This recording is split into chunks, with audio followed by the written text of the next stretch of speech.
तो हम ये वाला क्वेश्चन देखते हैं। इसमें हमें कैपेसिटर के प्लेट्स को ऐसे अरेंज किया हुआ है ए और बी से जो रिप्रेजेंट करता है।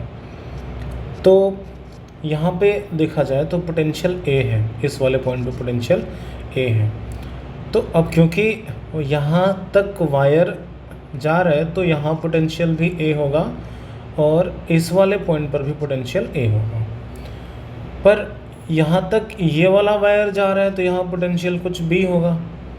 अब ऐसे समझो कि हम यहाँ पे पोटेंशियल बेटा सी मान लेते हैं, तो हमारे पास ए और बी जिसके बीच हमें इक्विवेलेंट कैपेसिटेंस इस क्वेश्चन में निकालना है, तो ए और बी के बीच में ये पॉइंट सी लाई करेगा।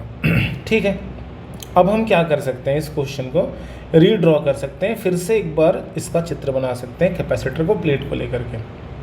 खैर, हमें पता है इसमें 1, 2, 3 और 4 कैपेसिटर्स हैं, तो ऐसा ही कुछ बनने वाला है। कहाँ से स्टार्ट होगा, ये ए से स्टार्ट होगा और ये समाप्त कहाँ पर होगा, बी पर समाप्त होगा और बीच में कोई पॉइंट पड़ेगा सी। अगर हम कैपेसिटर नंबर 1 को देखें तो कैपेसिटर नंबर 1 हमारा किन किन प्लेट्स के बीच में है, सी यहाँ होने से दो जगह पोटेंशियल, फिर सी और सी हो गया। तो पहला प्लेट हमारा बी और सी के बीच में है, तो उसको हम बना लेते हैं बी और सी के बीच में और इसका नाम देते हैं सी।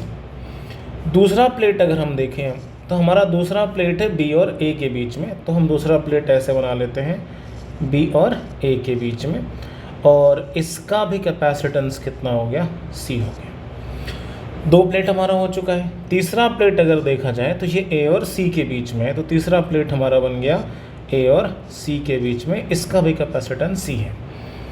चौथा प्लेट भी अगर देखा जाए तो ये ए और सी के बीच में है, तो चौथा प्लेट भी हमने ए और सी के बीच बना लिया और इसका भी कैपेसिटेंस कितना है, सी है। ध्यान रहे ये पॉइंट सी है ना, ये पॉइंट सी है ना। ठीक है, ध्यान में, चलो मैं इस पॉइंट को सी नॉट नाम देता हूँ कि तुम कंफ्यूज ना हो, है ना, क्योंकि सी ऑलरेडी कैपेसिटर से है। अभी देखो ये और ये दोनों तुम्हारे पैरेलल में है, तो तुम इसको 2C लिख सकते हो। फिर 2C के साथ ये वाला C जो है वो सीरीज़ में है, तो ये सर्किट रीड्रॉ करोगे तो ऐसे बन जाएगा।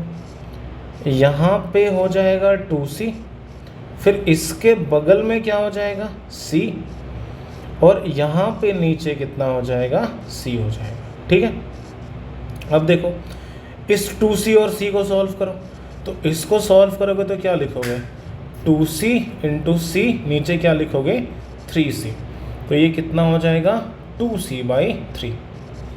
अब यार ये जो 2C/3 है ना, वो इस C के साथ तुम्हारा पैरेलल में है, तो C इक्विवेलेंट तुम कितना लिख सकते हो, 2C/3 प्लस C, और ये मिलके कितना हो जाएगा, 5C/3। ठीक है, सो आई होप तुमको ये समझ में आ गया होगा। तो इसका करेक्ट आंसर क्या होगा, ऑप्शन नंबर 2, और ऑप्शन नंबर 2 क्या है, 5C/3। ठीक है बेटा, चलो।